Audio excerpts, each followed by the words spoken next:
Profesor Madya Dr. Juhara Harun. Beliau ni bukan calang-calang orang. Okey.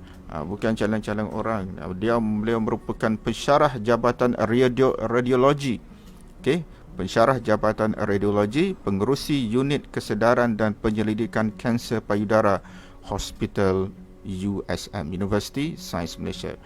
Bagaimana doktor melihat pemerhatian corak pemakanan rakyat Malaysia ketika inilah kita juruskan kepada ketika PKP. Silakan doktor. Assalamualaikum warahmatullahi taala wabarakatuh. Waalaikumsalam. Pertama kali saya ucapkan terima kasih kepada Tuan Haji Firman kerana memberi peluang kepada saya untuk berkongsi tajuk ini pada petang ini. Sebagai permulaan, before saya jawab soalan tu, kalau kita tengok tabiat pemakanan atau boleh katakan makan adalah satu yang penting bagi rakyat Malaysia. Dan rata-rata rakyat Malaysia suka makan. Dan tabiat pemakanan ini adalah satu kebiasaan yang dipengaruhi oleh amalan pemakanan ibu dan ayah kita dan juga nenek moyang kita. Bermakna ia adalah amalan yang berkurun-kurun dibawa dari generasi ke generasi. Dan corak pemakanan seseorang itu amat sukar untuk diubah kerana ia mempunyai unsur emosi di dalamnya. Di mana setiap orang dia ada emotionally attached to it. Sebab tu bila kalau kita kata nak suruh tukar cara pemakanan kepada ke arah corak pemakanan yang lain, dia adalah satu yang sukar. Dan kalau kita tengok secara umum, rakyat Malaysia ni dia suka makan makanan yang berkalori tinggi. Betul tak? Betul. Cara masak kita memang begitu.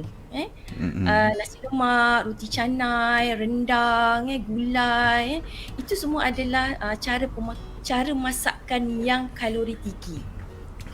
Tetapi itu bukan masalahnya. Masalahnya apabila ada kemasukan industri makanan segera pula on top of that. Okey. Kita tengok di mana industri-industri macam KFC, McDonald, all those etc lah, kan, yang menjadi sinonim kepada cara pemakanan masa kini. Dan ianya telah menukar norma kita daripada nenek moyang kita dulu. Dia transisi kepada kita panggil fusion, kan, makanan fusion. Sebab itu dengan perubahan pemakanan ni kita tengok Malaysia menjadi champion dari segi obesiti di antara negara dalam kalangan negara-negara di Asia Tenggara.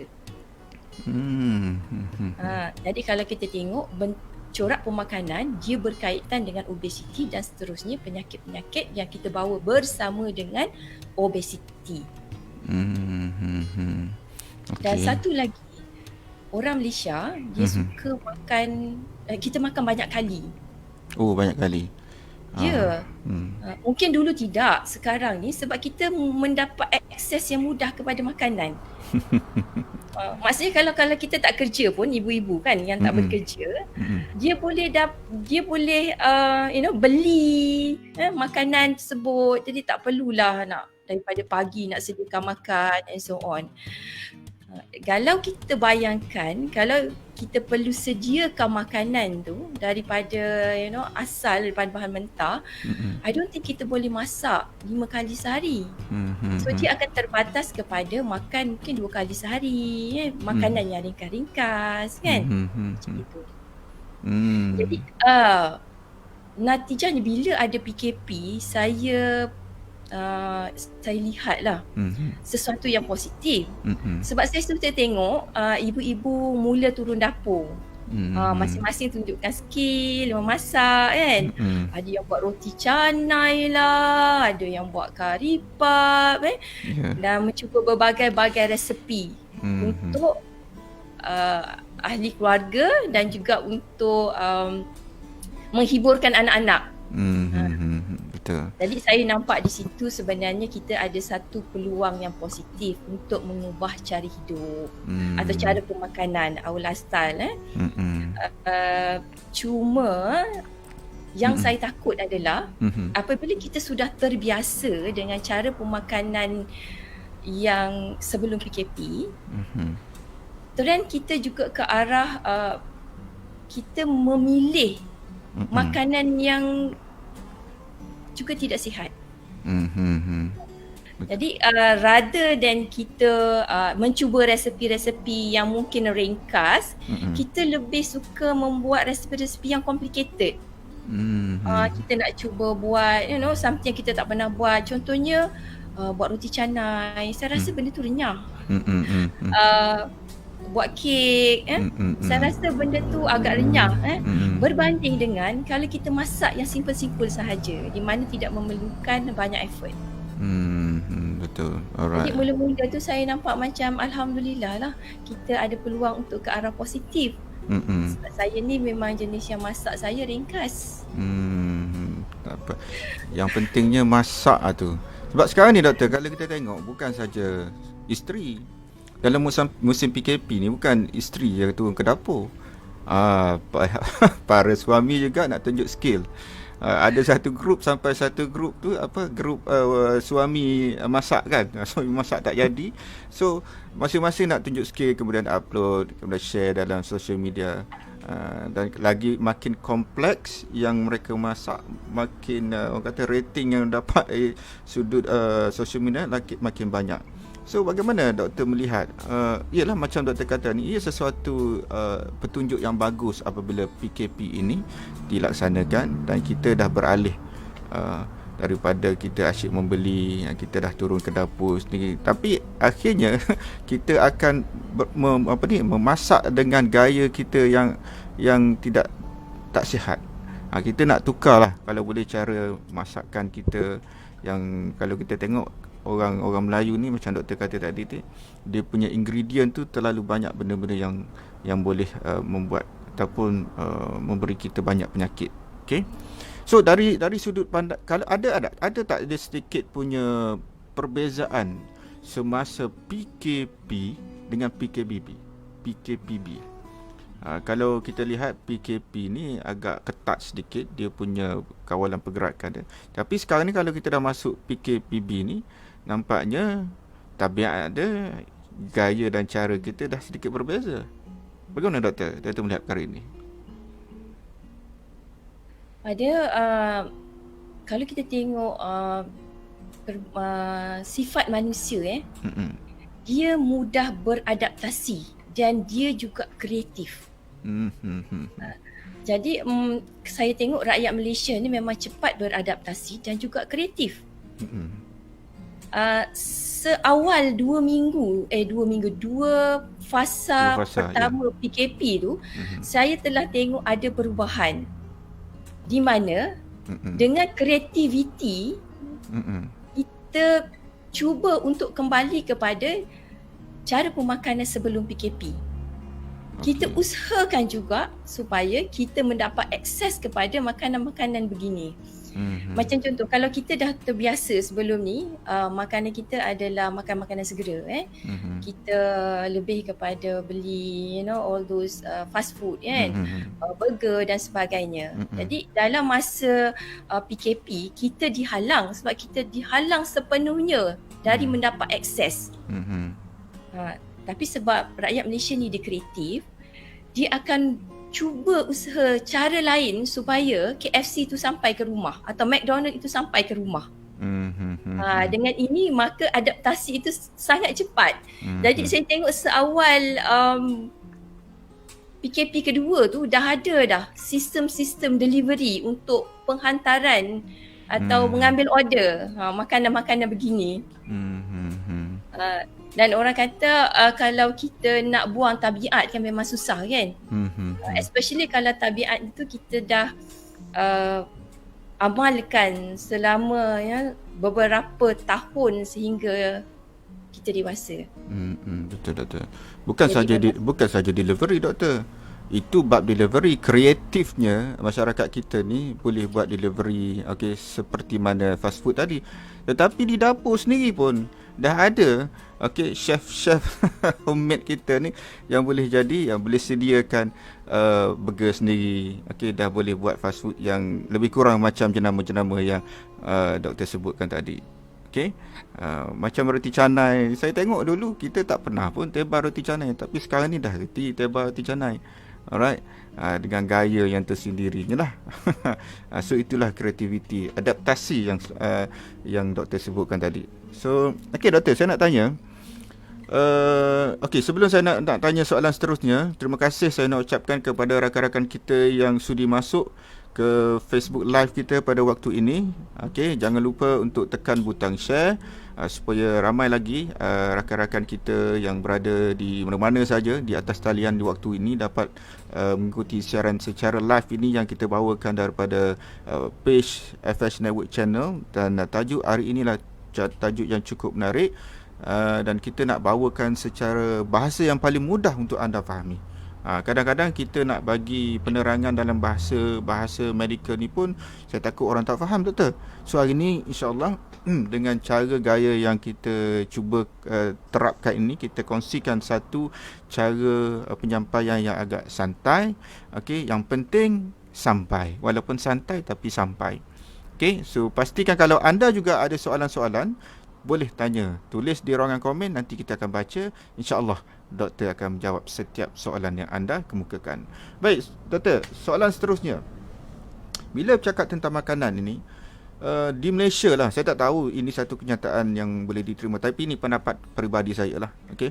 Kita kadang-kadang disebabkan oleh makan lah, kita terjebak dengan pelbagai jenis penyakit. Alright. Kadang-kadang kita memikirkan tentang kita dah buka mata hari-hari dah fikir aku nak makan apa hari ni. Contohnya hari sekarang ni, kita nak sahur apa, kita nak berbuka puasa dengan apa, kita dah fikirkan tentang pengisian untuk fizikal. Apa yang kita nak buat. Itu bulan puasa. Kalau bukan bulan puasa, hari-hari kita akan fikir 6 kali meal, 6 kali masa kita makan tu, kita dah fikirkan besok apa yang kita nak makan, lusa apa yang kita makan. Tapi sedar tak sedar, dia akan beri impak kepada kesihatan. So bagaimana doktor melihat kesan pemakanan ini terhadap kesihatan, sama ada kesihatan kepada penyakit kronik ataupun penyakit-penyakit yang tidak kronik yang akhirnya membawa kepada penyakit kronik? Silakan doktor. Okay, untuk pengetahuan penyakit kronik, apa itu penyakit kronik atau penyakit tidak berjangkit? Kita tahulah, contohnya macam kencing manis, darah tinggi, buah pinggang, sakit jantung, kanser, autoimun, dan the list goes on. Kebanyakan penyakit ini adalah berkaitan dengan gaya hidup. Dengan gaya hidup. It's a lifestyle disease. Dan apa yang saya tengok kini adalah trend penyakit ini adalah dalam kalangan mereka yang lebih muda. Muda di sini bagi saya adalah kurang dari 50 tahun. Kalau dulu kita tengok trend darah tinggi, kencing manis, hanya kita dengar dalam kalangan mereka yang berumur maybe 70s, 60s kan. Tapi di hospital sekarang, sebab kami di Jabatan Radiologi adalah satu jabatan di mana kebanyakan penyakit akan datang kepada kami untuk buat pemeriksaan pengimejan. Contoh stroke, kita akan buat CT scan. Kalau kanser juga kita akan buat pemeriksaan-pemeriksaan untuk mengesan penyakit dan sebagainya.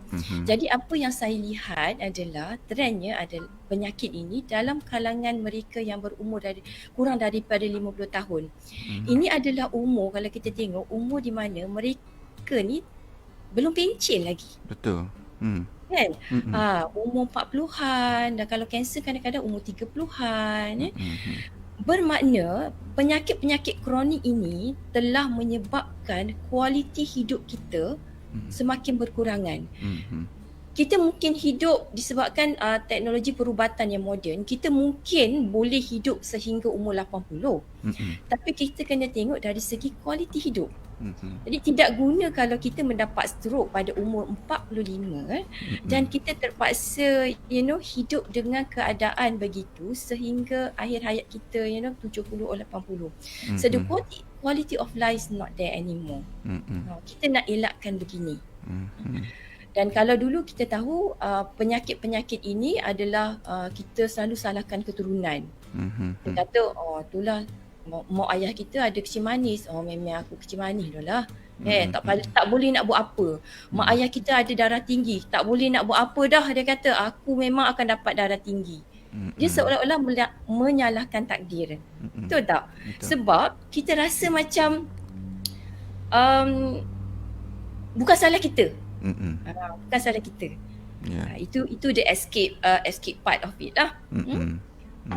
Dan yang kedua, penyakit-penyakit ini juga boleh disebabkan oleh persekitaran. Contohnya lah, contoh penyakit yang diakibatkan oleh persekitaran, contoh lung cancer kan, pendedahan kepada toksik-toksik, asap-asap rokok atau asap-asap kenderaan kan. Itu adalah contoh antara faktor persekitaran yang boleh menyebabkan kesihatan kita mendapat penyakit kronik. Tetapi yang utama adalah kontribusi daripada amalan seharian kita, which is pemakanan. Jadi kalau nak sihat, asasnya adalah jaga apa yang kita ambil. Itu adalah key kepada sihat. Betul.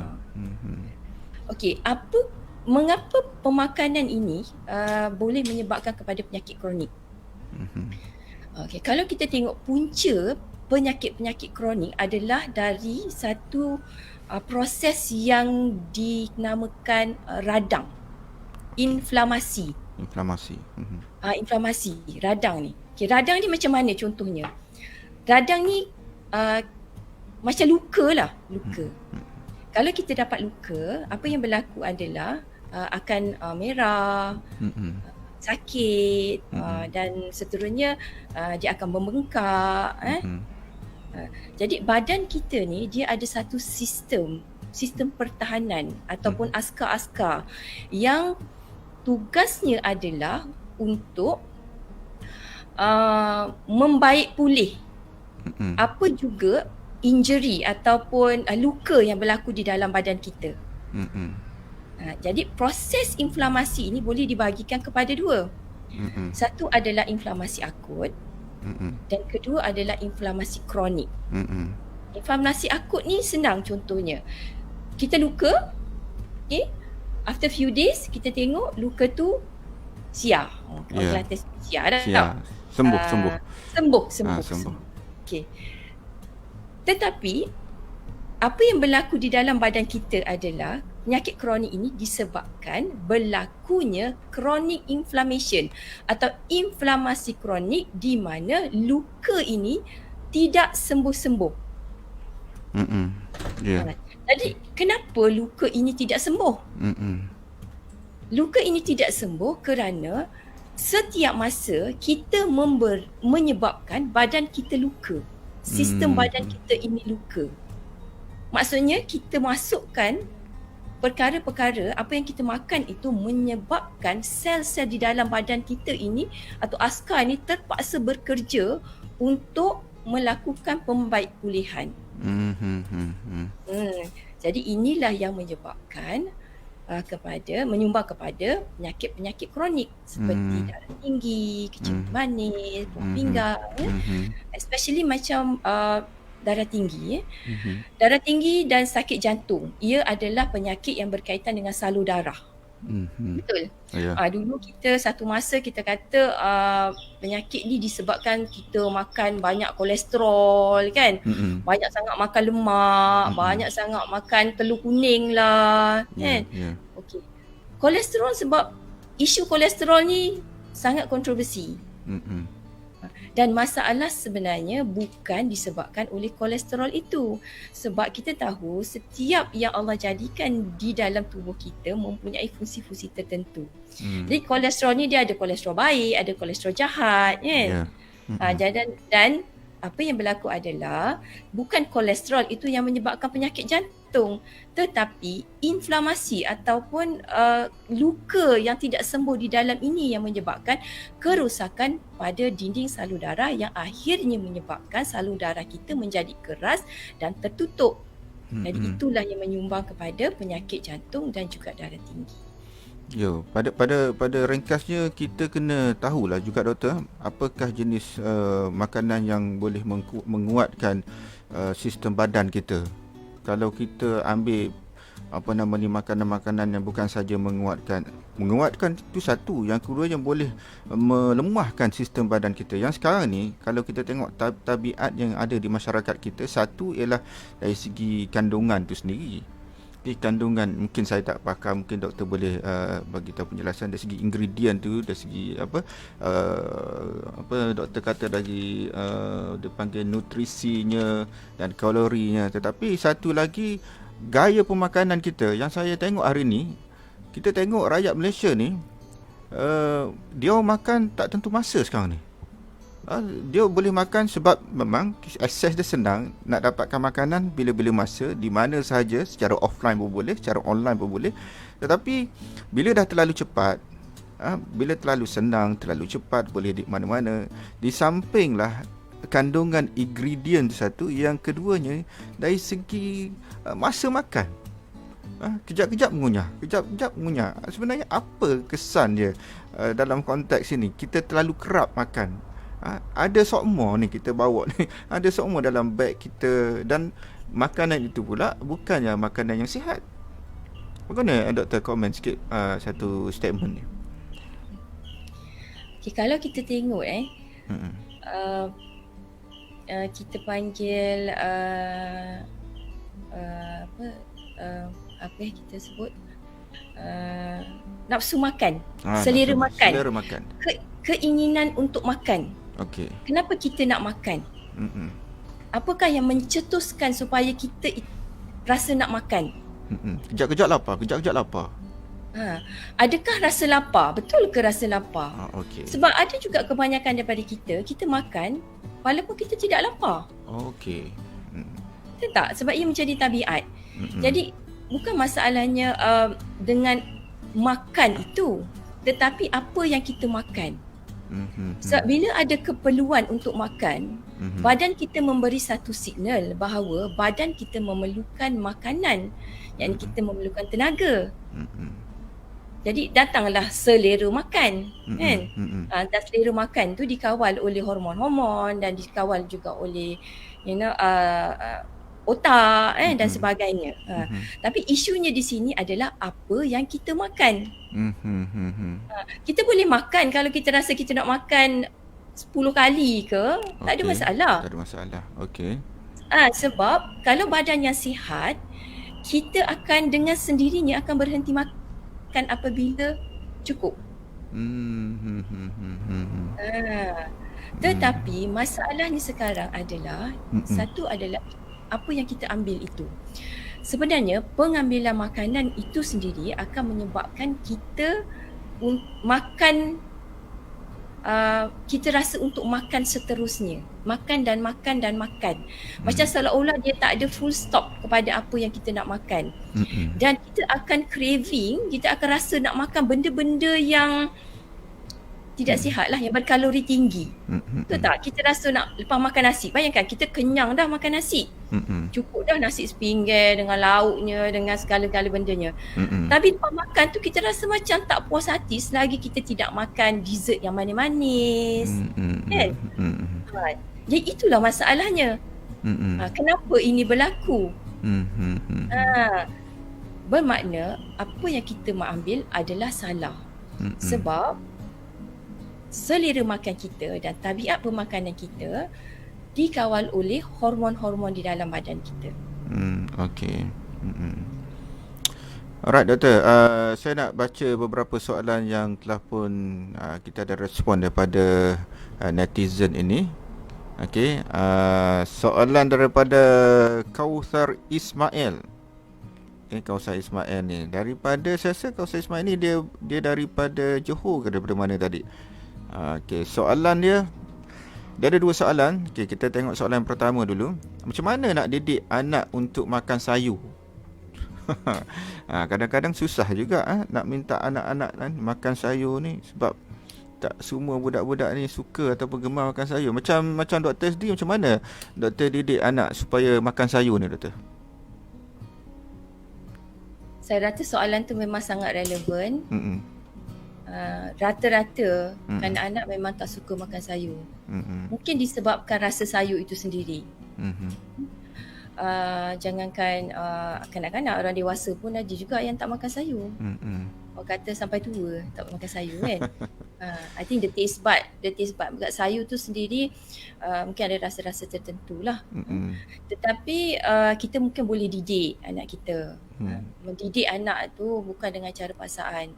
Mm-hmm. Dengan kita tunjukkan. Sebab saya ada juga anak yang tak suka makan sayur. Mm-hmm.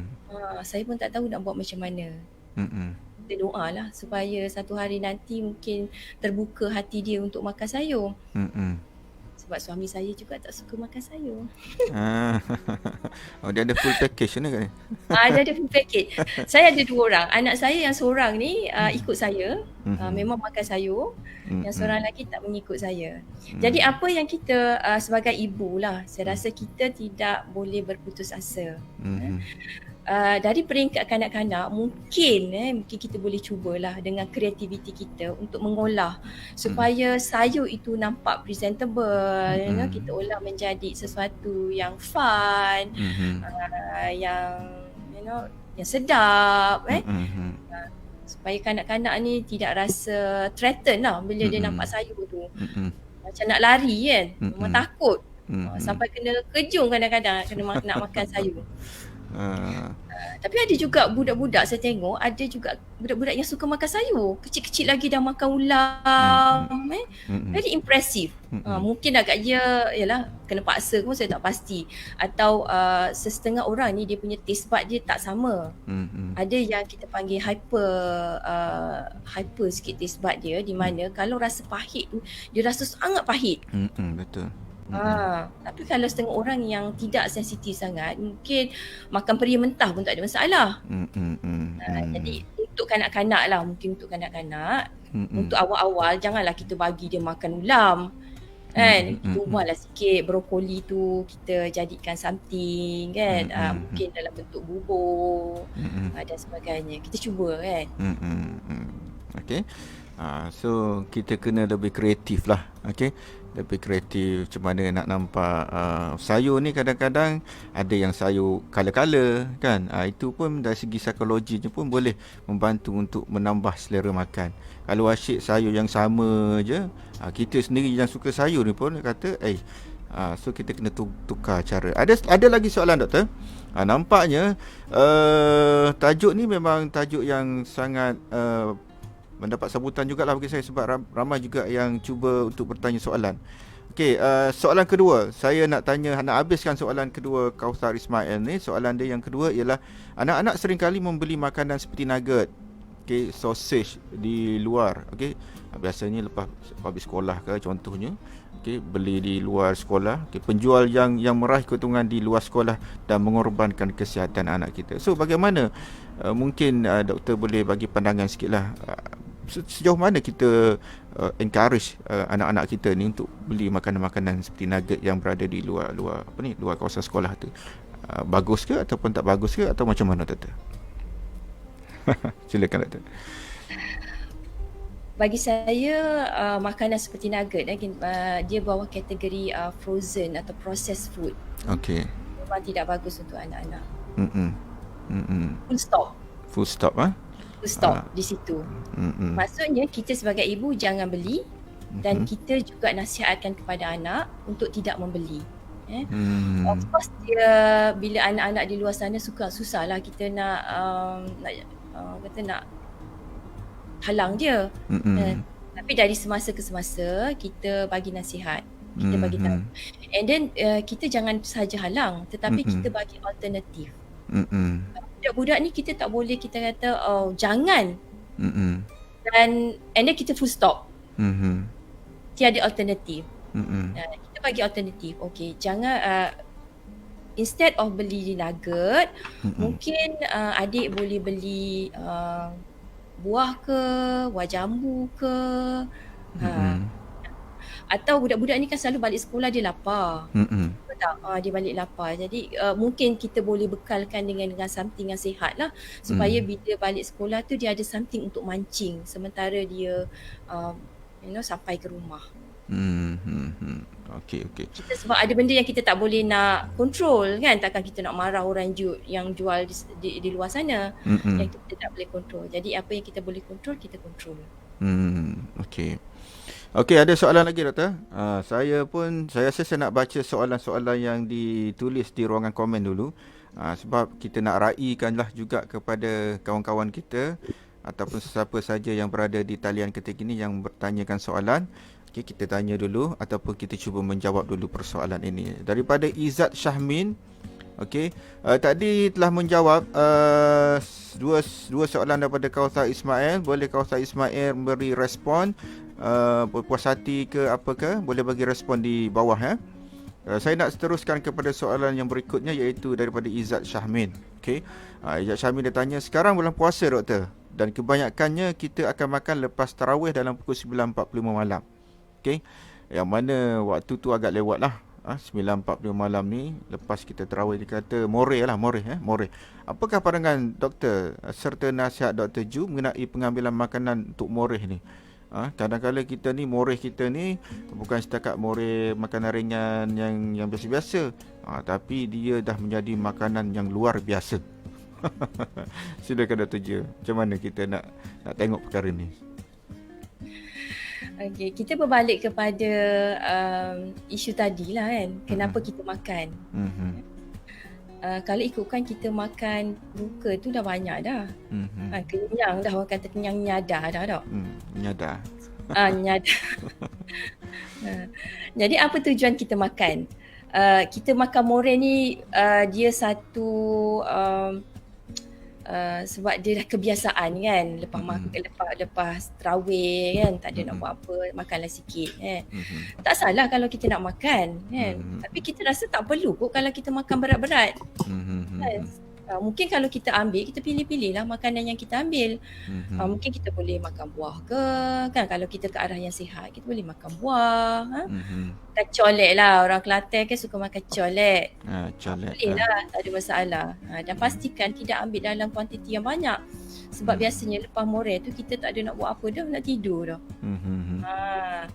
Itu yang dikatakan antara prinsip, salah satu prinsip makanan adalah pentingnya masa makan. Timing makan. Selain daripada kuantiti kan, kuantiti portion, timing makan tu. So kalau kita nak tidur, kita tak perlulah makan berat. Kerana badan kita ni apabila dia tidur, dia perlu kerehatan sepenuhnya. Jadi kalau kita makan berat sebelum kita tidur, badan kita ni masih bekerja untuk untuk penghadaman. Jadi apa yang berlaku, sistem badan kita dia tidak rehat. Yang menyebabkan kita tidak rehat sepenuhnya. Kita tidur tapi tak segar kan, bangun tidur rasa tak fresh, bangun tidur sakit kepala kan, bangun tidur mengantuk, menguap, letih dan sebagainya, walaupun kita tidur dalam jangka masa yang panjang, sebab kita tidak rehat sepenuhnya ketika tidur. Walaupun kita rasa saya tidur dah berapa jam ni, tetapi sebelum dia tidur tu dia rembat 2-3 pinggan makanan berat. Kemudian badannya pun terpaksa bekerja kuat juga semasa dia tidur. Lebih kurang macam tu, betul? Ya, betul. Okay. Alright, cantik sekali soalan dan jawapannya. Okay, saya tak boleh nak teruskan lagi saya punya soalan ni doktor, sebab soalan di ruangan komen ni banyak lagi ni. Tak ada masalah, alhamdulillah, kerana kita punya siaran kita petang ni mendapat sambutan juga. Okey, terima kasih kerana anda memberi satu sokongan kepada kami, dan jangan lupa tekan butang share sekira anda rasa ini satu program siaran yang bermanfaat kepada kita, kepada netizen, kepada masyarakat, sebab kita bawakan ini adalah satu tajuk yang sebenarnya dekat dengan kita, pasal makan. Kita tak cerita pasal kereta, kita tak cerita pasal rumah, kita cerita pasal kita, dan hari-hari kita makan. Tersalah makan, susah juga kita nak hidupkan kehidupan ini. Dan hari ini disebab makanlah kita jadi tak sihat. Kalau salah makan tak sihat, kalau tak makan pun tak sihat. Okey, di Malaysia ni bukan tak cukup makan doktor, kita terlebih sangat makan. Itu yang jadi masalah. Alright, saya nak teruskan soalan daripada Najwa Saleh. Okey, Najwa. Apa nasihat Dr. Ju untuk sesetengah orang yang mengambil langkah diet sepanjang Ramadan dengan tidak mengambil nasi tapi makan benda-benda lain? Umpamanya miso, bihun sup, spaghetti dan lain-lain lagi lah. So dia tak ambil nasi. Bagaimana doktor? Ini isu yang saya rasa sangat relevan dengan kita. Sebab kalau orang kata asal diet tak nak makan nasi. Asal diet tak nak makan nasi. Asal tak nak makan nasi tu diet lah. Betul tak? Betul. Dia macam vice versa. Kita kena faham, kita di Malaysia, makanan ruji kita adalah nasi. Kan? Kita bukan Mak Saleh, kita bukan orang Eropah di mana makanan ruji mereka adalah roti. Jadi disebabkan kita ni, resepi kita adalah sesuatu yang berkaitan dengan nasi. Nasi lauk apa? Nasi dan lauk. Nasi dan lauk. Bagi saya, kalau konsep kita nak turunkan berat badan dengan tidak mengambil nasi, itu adalah satu yang silap. Sebab kita menyalahkan nasi. Kita kata sebab nasi lah kita tidak turun berat badan.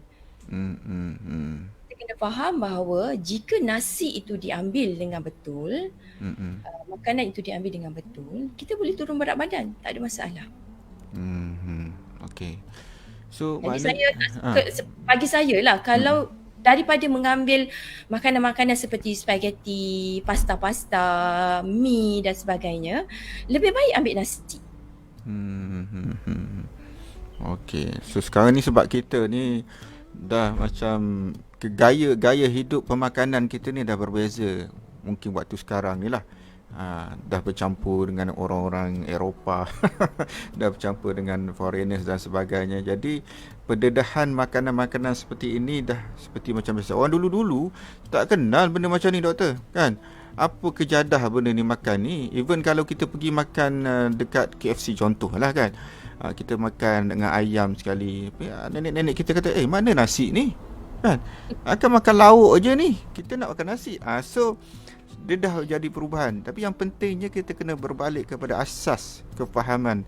Nasi itu adalah makanan ruji kita dan perlu diambil dengan cara yang betul, portion yang betul. Okey. Begitu juga kot dengan benda lain doktor. Kalau bukan nasi saja, kadang-kadang dekat Malaysia ni, contoh dekat Kelantan lah, kita berada dekat Kelantan kan. Okey, saya melihat orang Kelantan ni dari sudut mungkin bukan orang Kelantan jugalah, mungkin ada juga di negeri-negeri lain, gaya makanan lebih kurang. Kita makan benda yang agak manis, contohnya agak manis.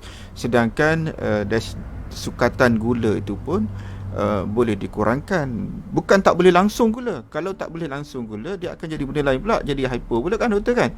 So kadang-kadang kita kena seadanya mengikut sukatan yang betul. So boleh doktor komen sikit dalam sudut pengambilan gula ni sikit doktor. Kita soalan kita santai ya. Saya pun dah tak tengok skrip dan apa, dan saya rasa doktor pun dah tak ada skrip. Kita just sharing secara santai, yang penting sampai. Silakan doktor. Kita kena faham gula itu adalah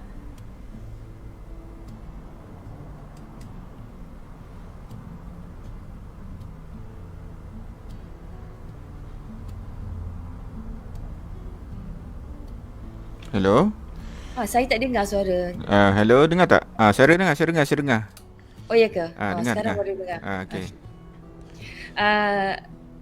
Kita jangan silap faham tentang gula. Gula ataupun glukosa. Dia glukosa ini juga boleh didapati daripada sumber karbohidrat. Bila kita kata makan gula yang tidak sihat adalah refined sugar lah, gula pasir tu kan, gula pasir. Jadi kita senang cerita gula pasir ni memang tidak bagus.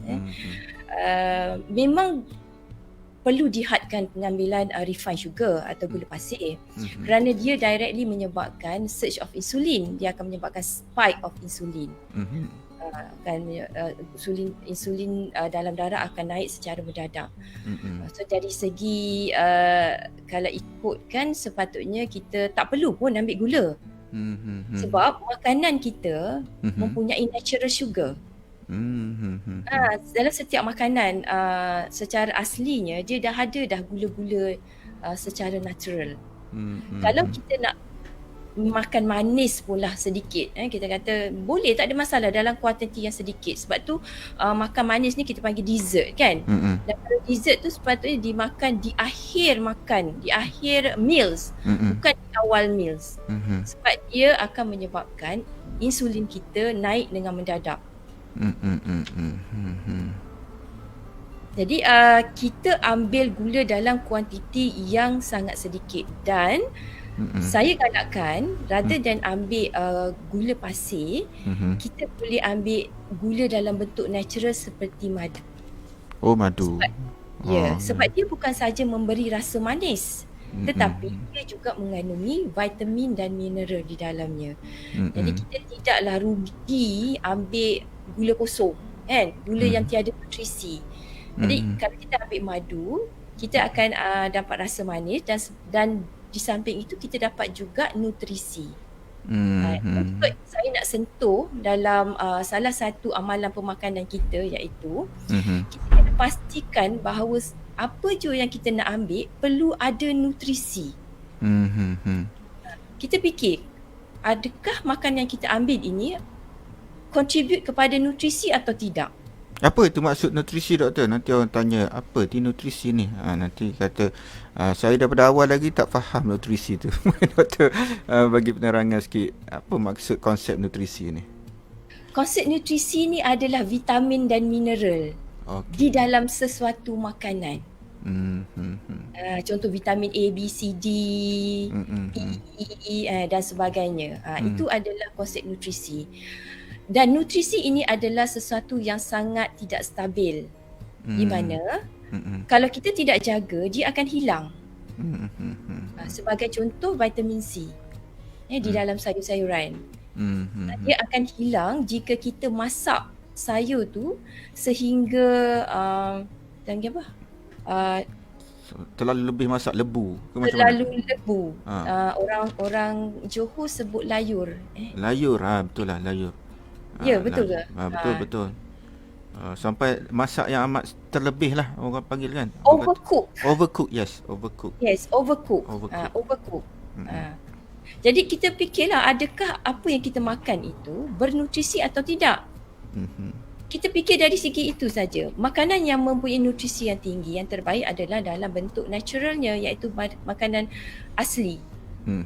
Ulam in natural form. Di mana nilai-nilai vitamin dan mineral ini tidak hilang daripada proses masak itu sendiri. Sebab tu saya katakan bahawa masak cara Malaysia ni, dia suka masak banyak kali. Macam contoh rendang kan. Rendang tu dia dah dimasak sampai 3-4 jam. Betul. Tu dah tak ada dah kandungan nutrisi di dalam itu. Jadi makanan-makanan begini bukan kita kata tak boleh makan. Kita kena kawal dari segi kuantiti. Kita makan sikit lah. Mungkin kita banyakkan sayur, ulam, makanan-makanan yang lebih sihat. Portion. Bukan kata tak boleh makan langsung. Kadang-kadang susah juga kan bila orang kata, jadi tak boleh langsung lah ambil benda ni. Tak boleh lah kan. Yelah, kita ni orang Malaysia, hari raya takkanlah mak mertua masak apa yang sedap-sedap kan, rendang dan sebagainya, takkan tak jamah langsung. Yalah. So nutrisi ni boleh kita kata macam khasiat dia, doktor, boleh tak? Ya, khasiat. Khasiat. Okey, bila doktor sebut pasal vitamin C tadi, saya cuba nak relatekan. Ada ketika waktu dalam fasa PKP, hari itulah fasa 2, saya tak ingat exact dia punya masa tu. Tapi kadang-kadang ramai di kalangan kita ni cuba untuk mendapatkan vitamin C. Dia kata vitamin C ni boleh menguatkan sistem imunisasi kita, sistem pertahanan badan kita untuk lawan COVID-19 ni. Apa komen doktor pasal ni? Sebab memang rata-rata orang duk cari vitamin C. Sudah doktor. Okey. Pengambilan vitamin C memang bagus untuk kesihatan sebab badan kita memang memerlukan vitamin C untuk repairing. Malah kalau kita tengok vitamin C ni juga banyak digunakan dalam kosmetik. Sebab dia akan digunakan macam contoh orang cucuk vitamin C supaya dia kata nampak kulit tu flawless. Sebab dia adalah salah satu building block yang penting untuk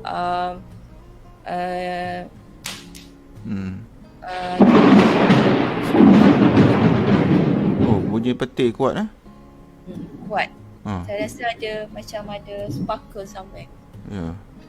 Sebab dia adalah satu bahan asas untuk sintesis collagen di dalam badan.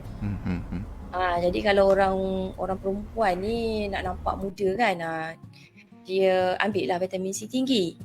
Tapi kita kena faham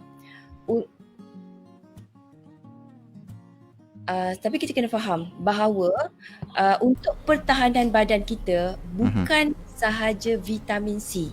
Askar-askar kita tu yang nak buat kerja tu, sistem itu dia memerlukan juga makanan-makanan lain yang kita panggil antioksidan. Bawah kita antioksidan. Jadi banyak sebenarnya makanan-makanan, sumber-sumber makanan yang kita yang tinggi kepada antioksidan. Dan kebanyakan makanan-makanan ini adalah dalam bentuk natural form. Jadi kita tak perlu tumpukan kepada vitamin C sahaja. Sayur-sayuran biasa pun juga ada vitamin di dalamnya. Okey, terjawab sudah soalan tu. Okey, saya sendiri yang sebenarnya terbuku nak tanya lama dah soalan ni, tapi dah berkebetulan ni kita terus tanya. Okey, saya nak tanya beberapa soalan lagi juga, tapi ini bukan daripada saya, bukan daripada skrip ataupun senarai soalan saya. Daripada rakan kita di Ipoh. Okey, nama dia Azad Jasmine. Okey, Azad Jasmine mengatakan, adakah elok jika langsung tak ambil makanan berminyak ataupun ambil dalam kadar yang macam mana, doktor? Minyak ni. Silakan doktor. Minyak pun satu topik hangat kalau kita cerita pasal minyak ni macam tak habis kan. Okey, pertama kita kena tanya. Yang dimasukkan, kalau saya faham lah, yang dimasukkan dengan soalan minyak ni adalah makanan bergoreng lah. Betul? Betul lah, bergoreng lah. Bergoreng. Okay. Secara umumnya, makanan bergoreng ni memang tidak bagus untuk kesihatan. Okey. Especially yang bergoreng garing. Yang bergoreng garing. Yang tu saya tekankan di situlah. Sebab ada juga cara masak goreng yang menggunakan minyak sedikit kan. Yang itu lain. Ini adalah kategori bergoreng garing. Orang Malaysia ni dia suka sangat makanan bergoreng. Goreng pisang, goreng apa lagi, segala-gala benda. Mi goreng. Malah benda-benda yang tidak sepatutnya digoreng pun jadi goreng. Saya ingat ada satu masa dulu, ingat tak roti kurasan? Roti kurasan. Tak tahu sekarang ada lagi ke tidak. Famous kan roti kurasan. Okay. Dia adalah sebenarnya burger di dalam. Okay. Tetapi dibungkus dengan kulit popiah dan kemudian digoreng. Dan daging burger di dalam tu juga digoreng. Dulu masa dia viral, kita pun terkamlah juga kan. Sehinggalah kita belajar ilmu ini. Jadi kalau kita ikutkan, bukan masalah mengambil minyak, sebab minyak juga penting di dalam badan kita. Ada berapa peratus kecil badan kita memerlukan sumber minyak atau sumber lemak. Sumber lemak. Jadi kalau saya boleh bagi, kita kategorikan, makanan bergoreng memang langsung tidak bagus, tetapi kalau kita nak ambil minyak adalah dalam kategori minyak yang baik.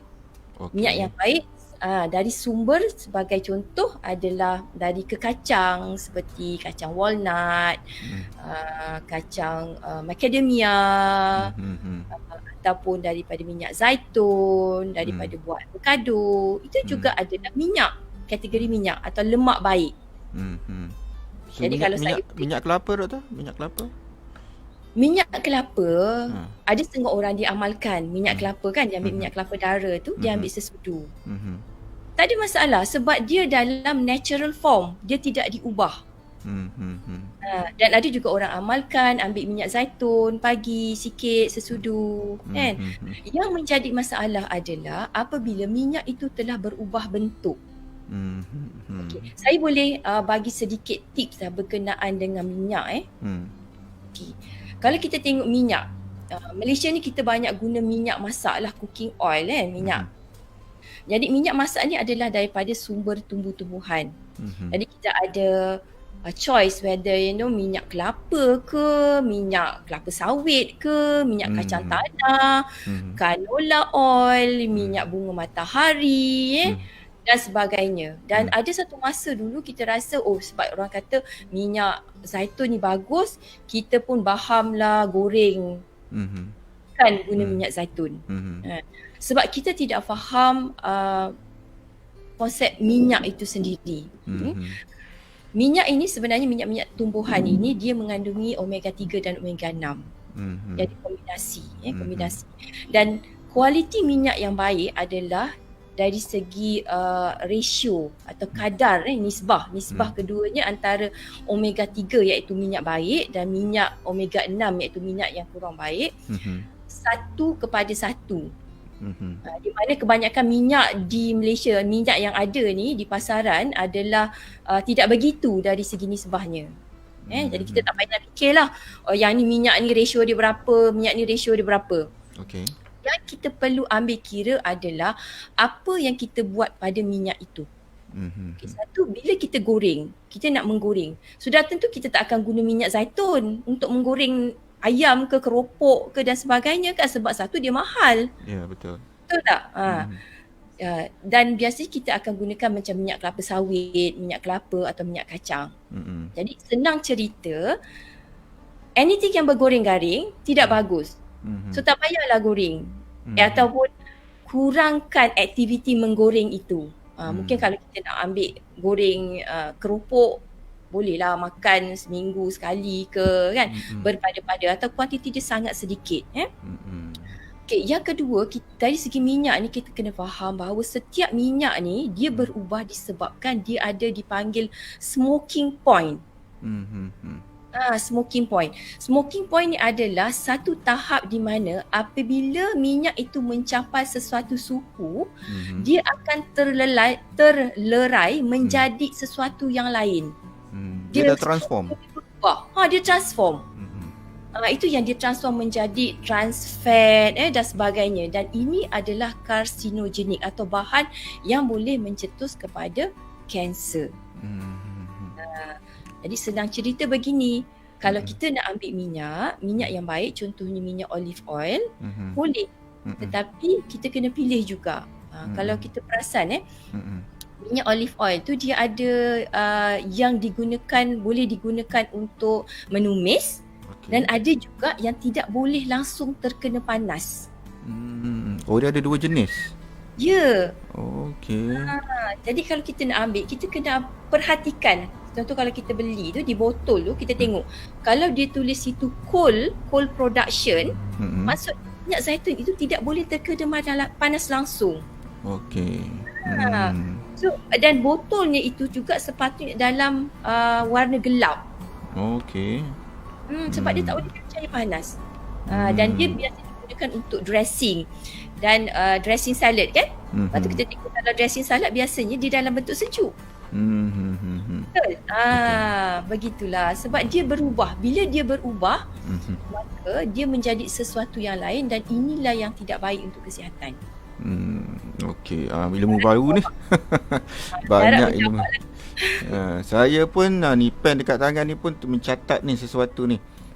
Dia ada dua, minyak zaitun ada dua, yang boleh kena panas, yang tak boleh kena panas. Ini belasah saja. Okey doktor, cakap pasal minyak ni juga kan. Kadang-kadang kita tengok ramai juga di kalangan kita ni. Okey, tadi doktor kata kalau dipanaskan 1 degree dia punya temperature tu, dia akan transform jadi benda lain, yang mana dia efek dia ialah seperti penyakit kanser. Tapi kalau kita tengok realitinya hari ni, di restoran ke bahkan di rumah kita sendiri pun, kadang-kadang kita menggunakan minyak yang sama, kita guna banyak kali. Recycle minyak ni. So macam mana? Adakah sejauh mana keburukan ataupun kesan kalau kita asyik-asyik recycle ni, ataupun dia boleh ada juga recycle lah sekali ke 2 kali ke, ataupun memang tak boleh, full stop, you cannot recycle the oil, tak boleh. So macam mana doktor? Kalau mengikut pembacaan saya, sepatutnya memang tidak boleh recycle langsung. So full stop kat situ. Full Tak stop. boleh, tak boleh Full recycle. stop. Tak boleh recycle. Guna sekali sahaja dan buang. Okay. Alright, so hati-hati kepada kawan-kawan kita musim-musim buka puasa ni. Walaupun kata sekejap je kita guna minyak ni, bukan kita guna dengan kapasiti nak goreng apa-apa pun, just nak goreng keropok je, lepas tu besok nak goreng ikan je. So bagi doktor, kalau boleh jangan buat macam tu. Okay? Ya. Nasihat saya adalah tak perlulah menggoreng. Kurangkan aktiviti menggoreng. Sebab kalau kita tak perlu goreng banyak, kita tak perlu guna minyak banyak. Kan kalau dah hari-hari nak goreng, orang kata larap lah juga kan, parut lah minyak. Sebab parut minyak lah tu jadi kita terpaksa recycle. Okay, untuk maklumat anda, parut tu bermaksudnya kita menggunakan dengan kadar yang banyak.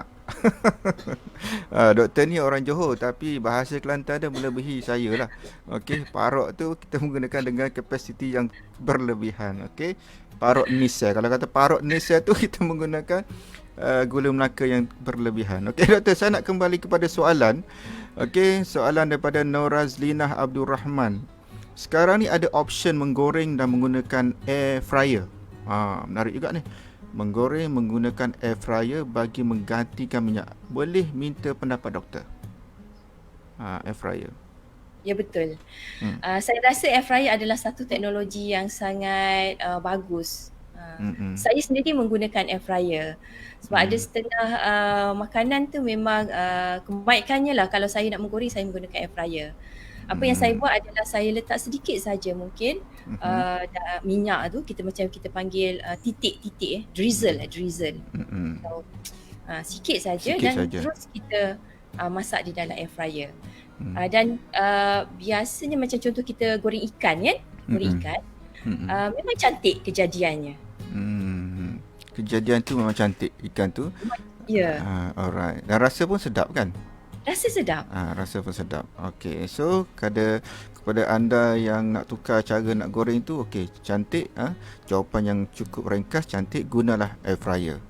Okay, boleh mengurangkan kesan goreng-goreng ni kepada kita dan sebagainya. Okey, sekali lagi saya ucapkan terima kasih kepada semua yang sudi untuk masuk yang bersama dengan kita di Facebook Live Fashion Network Channel ketika ini. Kita setelah pembersiaran lebih kurang 1 jam, alhamdulillah nampaknya ramai yang masuk dan ramai juga yang share. Saya boleh tengok sini dah 40 shares yang kita dapat, alhamdulillah. Dan kalau anda fikirkan inilah satu siaran yang cukup beri manfaat kepada masyarakat, anda boleh teruskan share. Dan jangan lupa juga bertanya soalan-soalan kepada doktor. InsyaAllah doktor akan cuba untuk menjawab dengan cara yang santai, dengan cara yang mudah difahami, yang penting sampai. Alright, doktor, saya nak teruskan soalan kita yang seterusnya. Ada soalan ini, ini daripada, saya tak ingat soalan siapa nama, tapi dia WhatsApp kepada saya. Adakah, soalan dia berbunyi, adakah elok, bukan, soalan dia, macam mana nak tahan diri untuk makan dengan kadar sederhana? Saya mengalami masalah bila makan, tak boleh makan dengan kadar yang sikit. Bila makan, memang akan makan dengan kadar yang lebih luar biasa. Tak ada lagi sederhana ni. Bagaimana nak doktor nak nasihatkan saya ni yang bertanya ni nak kurangkan portion. Okey, dan waktu elok untuk makan makanan yang heavy. Dua soalan daripada penanya ni. Yang pertamanya, kita nak nasihatkan dia bagaimana nak makan dengan portion yang sedikit. Okey, yang keduanya, kalau nak makan makanan heavy, waktu yang sesuai. Alright, silakan doktor. Okey, soalan yang pertama bagaimana kita nak mengawal selera makanan kita, selera makan kita. Kawalan selera makan ni sebenarnya dikawal oleh yang tadi saya sebutlah otak kita kan. Dia macam ada satu switch. Sampai satu masa bila kita dah kenyang, kita dah puas hati, dia akan tutup dengan sendirinya dan kita rasa tak nak makan dah. Kita tak boleh makan. Tapi ada ketikanya kita tidak boleh berhenti makan. Kenapa ini berlaku? Satu adalah disebabkan makanan yang kita ambil itu menyebabkan kita punya insulin tinggi di dalam darah. Insulin ini apabila dia tinggi dalam darah, dia akan menyebabkan selera makan kita tidak dapat direnjat oleh otak. Kita panggil high circulating insulin. Yang mana switch untuk selera makan tu tidak ditutup. Jadi bagaimana kita nak supaya switch ini boleh ditutup? Antaranya adalah waktu kita galakkan seseorang itu makan makanan ataupun sayuran yang berserat tinggi. Makanan berserat kan? Makanan berserat. Tujuannya adalah apabila kita mengambil makanan bersama serat, gula itu tidak akan dirembeskan dengan cepat. Maknanya dia tidak ada surge of sugar dan seterusnya tidak ada surge of insulin. Jadi gula tu dalam darah akan dirembeskan secara slow, secara perlahan. Secara perlahan. Dan ini akan menyebabkan kita dengan sendirinya tidak rasa nak makan yang berlebihan. Sampai satu masa kita rasa kenyang, the signal datang pergi kepada otak kita, dia kata okey, you dah kenyang, cukup. Dan soalan seterusnya dia kata saya suka makan banyak. Kuantiti.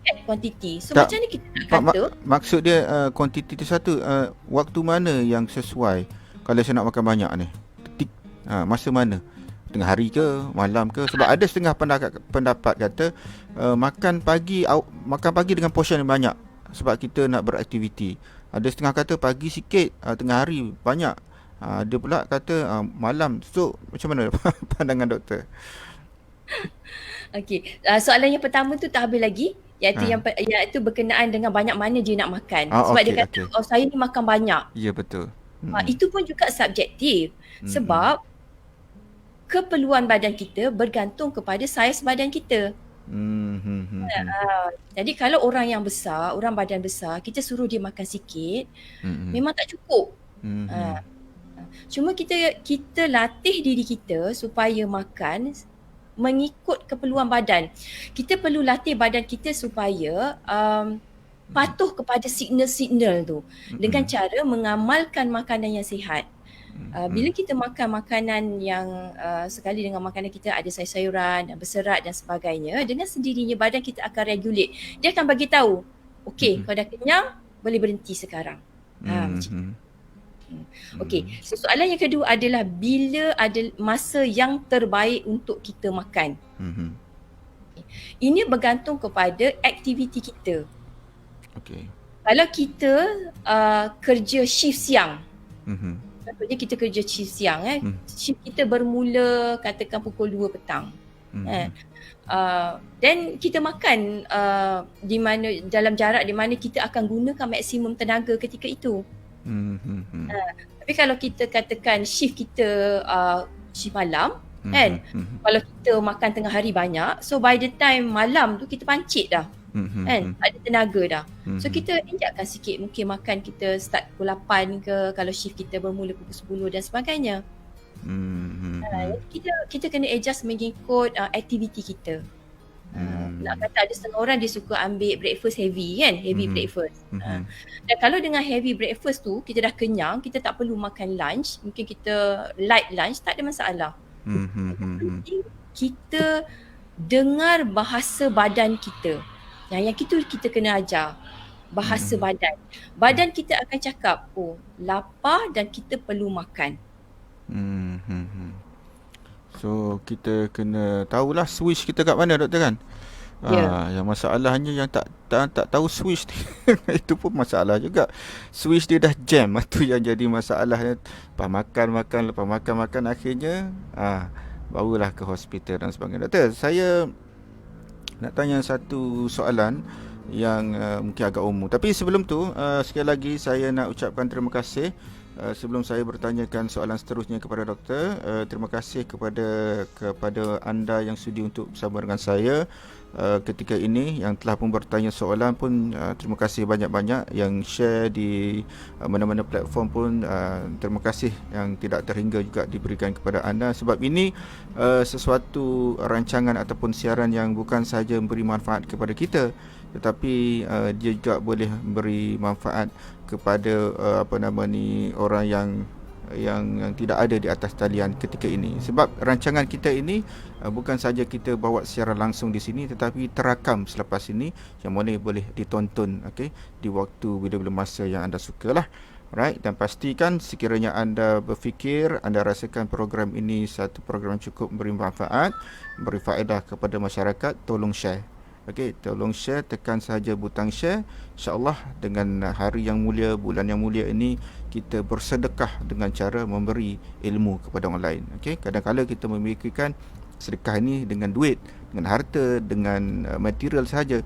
Tetapi dengan ini juga, dengan cara kaedah memberi ilmu yang kadang-kadang kita tak tahu. Saya pun hari ini banyak perkara yang saya tak tahu, yang saya dapat belajar benda-benda baru daripada doktor. Okey, kadang-kadang kita rasa kita dah cukup tahu, rupa-rupanya banyak lagi perkara-perkara yang belum kita ketahui, dan perlu kita mencari orang yang pakar dalam bidang-bidang tertentu untuk mengajar kita apakah sebenarnya ilmu-ilmu yang kita banyak lagi sebenarnya kita tak tahu. Okey doktor, saya nak tanya soalan berikutnya. Sebelum tu kita dah pukul berapa Nanti kan kita tak sedar orang azan maghrib kan, susah pula. Okey, 3.50 minit petang. Alright, kita nak ada sedikit lagi lah. Okay, kita tak nak juga lama-lama. Sebentar lagi doktor pun nak ke dapur ke, nak masak ke, nak guna air fryer ke, mungkin lah selepas ini. Okay, kita tak nak ambil masa yang lama.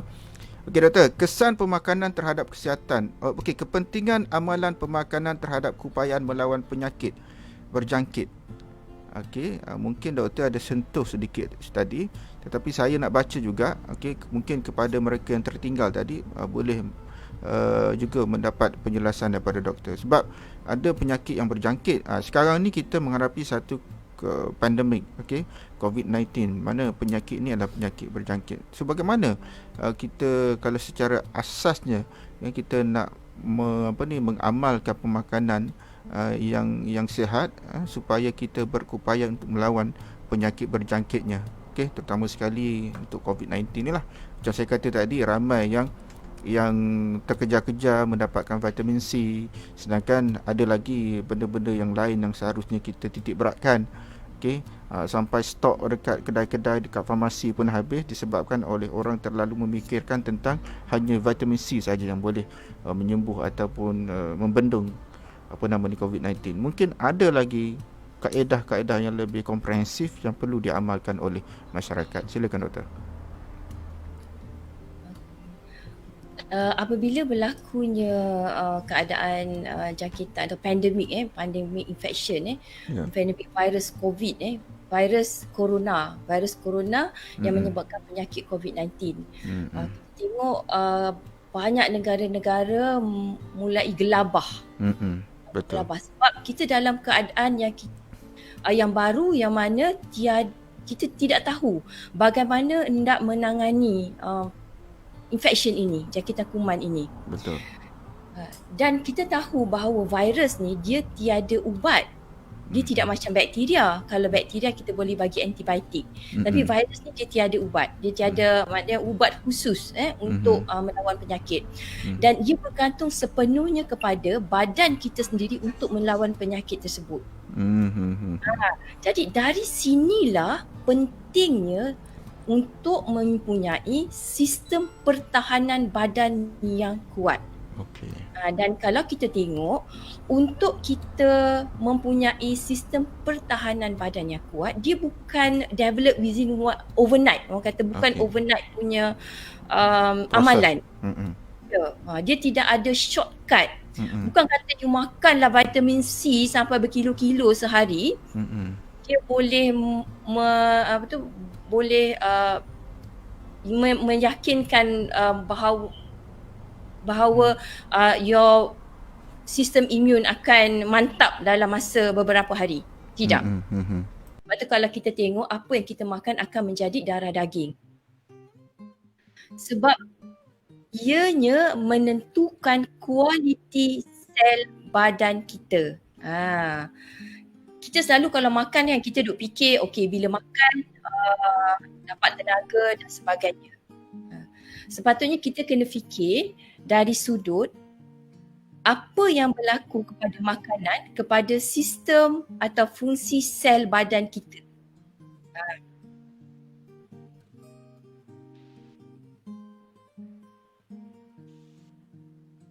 Jadi kalau kita tengok badan kita ni, setiap orang dewasa dia mempunyai lebih kurang 75 trilion sel. Banyak tak banyak sel ni. Ya. Sebab kita kira fungsi sel inilah yang perlu untuk melawan penyakit. Askar-askar kita tadi, kita ada sel darah putih yang untuk melawan penyakit. Itulah sebenarnya perkara yang kita kena ambil cakna bila kita menjaga pemakanan. Ia tidak akan berlaku dalam masa yang singkat. Ya, okey. Sebab ini sendiri berlaku kepada diri saya. Sebab satu tahap kita akan rasa bahawa badan kita akan mengalami perubahan-perubahan tertentu. Perasan tak, ada satu masa kita akan mula penyakit-penyakit yang kita rasa macam tak pernah datang, tiba-tiba datang pada kita. Kita tak pernah allergic, tiba-tiba kita allergic. Kan? Kita tak pernah sakit perut, tiba-tiba dapat gastrik, dapat migraine. Daripada mana benda ni datang? Benda ni datang daripada kualiti sel badan kita disebabkan kita memasukkan makanan-makanan yang tidak berkhasiat. Jadi begitu juga dengan jangkitan kuman ni. The building block yang kita perlu ambil kira adalah kualiti sel. So tak kiralah sel tu sama ada akan jadi sel imun ke atau apa-apa sel di dalam badan kita lah. Jadi dalam konteks COVID-19 ni yang kita nak mantapkan adalah askar atau pertahanan badan kita yang akan melawan penyakit itu. Okey. Terima kasih doktor. Saya nak tambah satu lagi doktor. Yang hari tu ada sedikit isu lah, nak kata isu besar pun tak isu besar, tapi berkenaan dengan daun semambu ni. Doktor ada pernah dengar tak tentang ada satu masyarakat kita ni selalu duk cari daun semambu, daun nim. So bagaimana dia boleh juga ke untuk beri sedikit pencegahan dan sebagainya terhadap coronavirus ni? Saya tidak pasti berkenaan daun semambu. Okey. Sebab saya itu memang di farmasi-farmasi banyaklah kita dihujani dengan telefon dan sebagainya nak dapatkan daun ni sebab ada isu tertentu. Tak apa, kita tinggalkan isu tu. Saya pun tak nak panjang. Isu tu relevan ke tak relevan. Okey, mungkin itu sesuatu benda yang boleh lebih lanjut kan. Kita right. So kita dah menjangkaui 3.56. Okay, jam saya dah dekat pukul 4. So saya rasa saya nak kita nak kohor-kohor lah, kata kita nak kohor-kohor tak. So sebelum saya nak kohor-kohor sebelum doktor pun nak kohor-kohor ni, kalau rakan-rakan kita yang berada dekat luar tu, kita nak perlahan-lahan nak melabuhkan tirai kita pada petang ini. Sekali lagi saya nak ucapkan terima kasih kepada semua yang sudi untuk bersama dengan kami di waktu ini. Kita telah pun bersiaran hampir sejam 15 minit. Okey, alhamdulillah, kita tak nak ambil masa yang lama. Dan anda boleh terus melihat, menonton sekiranya anda telah terlepas. Mungkin rakan-rakan kita telah pun terlepas siaran ni yang telah bermula pada pukul lebih kurang 2.30 petang tadi. Dan sekarang kita telah pun menghampiri 3.57 minit petang. Okey, terima kasih kepada rakan-rakan kita. Terima kasih kepada yang menonton. Dan sebagai akhir kata lah doktor, sebagai pengakhiran kesimpulan lah. Okey, kesimpulan 2 minit dan doktor boleh bagi tentang konsep keseluruhan, merangkumkan semua konsep pemakanan sihat waktu kita sekarang ni, lebih-lebih lagi bila kita berhadapan dengan COVID-19. Secara ringkasnya doktor, silakan. Yes. Secara ringkasnya, sebelum kita makan, kita perlu tahu apakah tujuan kita makan. Okey. Adakah sebagai riadah ataupun sesuatu yang penting untuk badan kita, dan makan ini haruslah memberi manfaat kepada diri kita, dan konsep pemakanan sihat ini tidak semestinya mahal dan mewah. Dia boleh juga didapati daripada sekeliling rumah kita, dan kita tengok apa yang kita tanam di sekeliling rumah. Kalau saya boleh simpulkan prinsip pemakanan sihat atau pemakanan baik, yang pertama adalah sumbernya. Okey, sumbernya. Pastikan ianya adalah halalan thayyiban. Merangkumi konsep bagi orang Islam halal lah. Yang kedua adalah thayyiban, maknanya dari sumber-sumber yang baik. Pastikan daripada mana bahan mentah itu datang. Bagaimana dia ditanam, adakah ia menggunakan racun serangga, kualiti tanah dan sebagainya. Kita sampai ke tahap itu daripada mana sumber datang. Yang kedua, pemakanan itu haruslah seimbang. Seimbang dari segi makro atau khasiatnya, makronutrien dan mikronutriennya, dari segi vitamin, mineral, karbohidrat, protein dan sebagainya. Yang ketiga, ambil cakna kepada olahan makanan. Bagaimana kita masak makanan tersebut. Pastikan dia diproses seminima yang mungkin. Maknanya tidak mengalami perubahan dari segi bentuk asalnya, dengan begitu maknanya tidak lari jauh lah daripada bentuk asal. Kalau sayur tu sayur, bukan sayur tu jadi benda lain. Yang keempat adalah dari segi kuantiti. Kita jaga kuantiti, banyak mana yang kita makan dari segi dan juga portion. Portion, kalau kita ikut suku-suku separuh lah, kan senang kira, suku-suku separuh. Dan pastikan banyakkan juga sayur-sayuran hijau. Dan kalau boleh sebahagian daripada sayuran hijau itu dalam bentuk mentah, ulam. Ulam. Dan yang kelima adalah masa atau timing, kekerapan makan. Yang soalan tadi, dan elakkan makan at least 3 jam lah kalau boleh. Makan berat 3 jam sebelum tidur. 3 jam sebelum tidur. Ya, supaya badan kita betul-betul rehat. Kalau saya boleh simpulkan, begitulah prinsip pemakanan. Apa yang kita nak makan, apa yang kita ambil, itu lebih detail lah kot. Kalau saya nak kata makan ini baik, makan ini tak baik kan. Jadi kalau kita boleh ikut prinsip pemakanan ini, insya-Allah kita amalkan. InsyaAllah sama-samalah kita amalkan itu. Banyak dah intipati-intipati yang telah pun dikongsikan oleh Profesor Madya Dr. Juhara Harun atau lebih dikenali dengan Dr. Ju. Kita banyak sangat dapat ilmu hari ini, alhamdulillah. Kalau anda masih lagi nak bertanya soalan, boleh bertanya soalan walaupun rancangan ini telah tamat. Boleh teruskan bertanya. Mungkin kalau ada waktu yang sesuai, saya akan ajukan soalan-soalan anda kepada Dr. Ju sendiri, insyaAllah. Okey. Alright, so terima kasih banyak doktor sekali lagi kerana sudi untuk menerima undangan kita sebenarnya di Fashion Network Channel yang telah pun kita pancarkan secara langsung, secara online di waktu ini. Kita dah bermula dari 2.30 hingga sekarang. Banyak perkongsian, banyak manfaat yang telah pun kita dapat petang ini. Dan saya dapat feedback juga daripada netizen, daripada komen-komen yang ada di Facebook ini. Berterima kasih di atas perkongsian.